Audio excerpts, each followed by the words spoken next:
This is the HQ of, as they would say here, BMW. That's BMW in English. Chris Bangle has been BMW's boss of design for many years, seeing through many superb production cars. He's been here in Munich so long, he can even speak the native language. Das ist eine Coupé, eine Gran Turismo Coupé. Und das heißt ein Fahrzeug für die schöne Strecke, für die lange Fahrt. Und deshalb sind wir ein bisschen weg von vielleicht der normale Gedächtnis für was könnte eine sportliche... There's something strange about seeing an American speak German, isn't there? But luckily, he reverted back to English when we met up with him for an exclusive interview recently.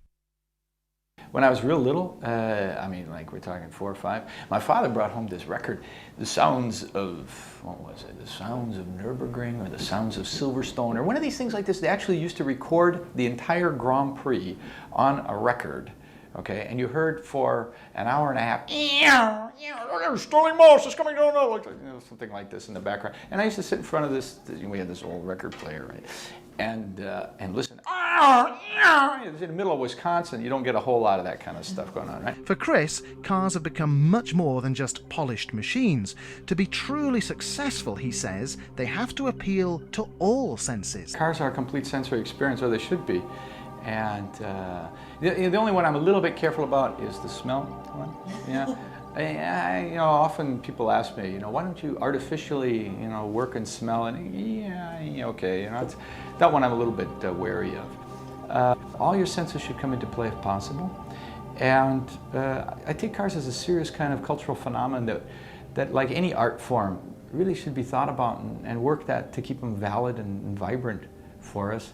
And that's only going to happen if they become, a full-body experience. So let's take a good look round Mr. Bangle's latest concept creation, the CS1. Naming a car after tear gas is maybe not a good idea, but actually here, CS stands for convertible sedan. Sedan being what those statessiders call saloons. In fact, if you said to an American you were thinking of buying a saloon, they'd think you were purchasing a bar. Anyway, I digress. Although digressing is just what BMW are going to do.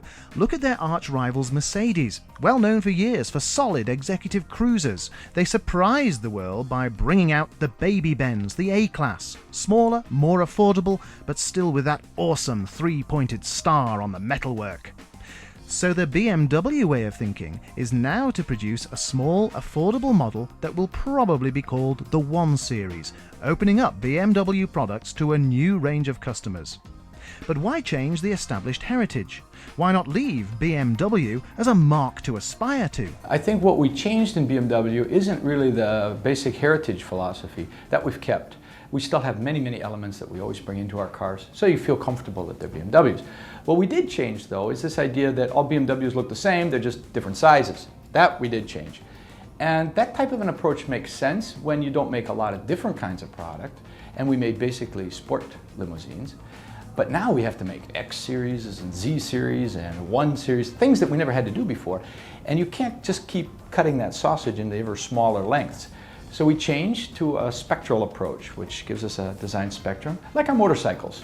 Our motorcycles was a good example. They're all individuals, but you see them all as one big lineup of BMW product. Now, how hard is that to do? Fortunately, this is a company decision that we do together with our board, together with the leaders of the management, and so it's a commitment of the whole team. The CS1 concept certainly looks neater than the rather half-hearted 3 Series compact, which never looked quite right. It was overpriced and had lackluster driving dynamics. If BMW get this right, they could have a huge hit on their hands. But where did Chris get the inspiration for the CS1 from? Most of the inspiration comes from the team itself. They're out looking for things, finding things, and dragging me along to see this and showing me that, and that's a real exciting world, I must say. And on my own, of course, I'm always looking for my own inspiration. And if I can find it with artists, or if I can find it in the movies or with my family, which, time permitting, I actually do see on occasion, that's very inspiring. It's good to have a lot of reference checks from reality, and I have a wife and son who are always telling me what this and that should be in cars, so that helps. But why launch the look of a forthcoming model with a convertible? Well, the official answer is that it's easier for us journalists to admire the interior, but we guess the real reason: without a roofline, it will be difficult for BMW competitors to get any idea of Chris Bangle's final shape for the new 1 Series. So for this initial concept, they give everything away but nothing. If the exterior styling of the CS1 Concept appears very angular and aggressive, inside the cockpit it's pleasing to the eye with fine aluminium surfaces covered with neoprene. Plus, soft nappa leather is used wherever the occupants come into contact with the car, on the steering wheel, headrests and cushions.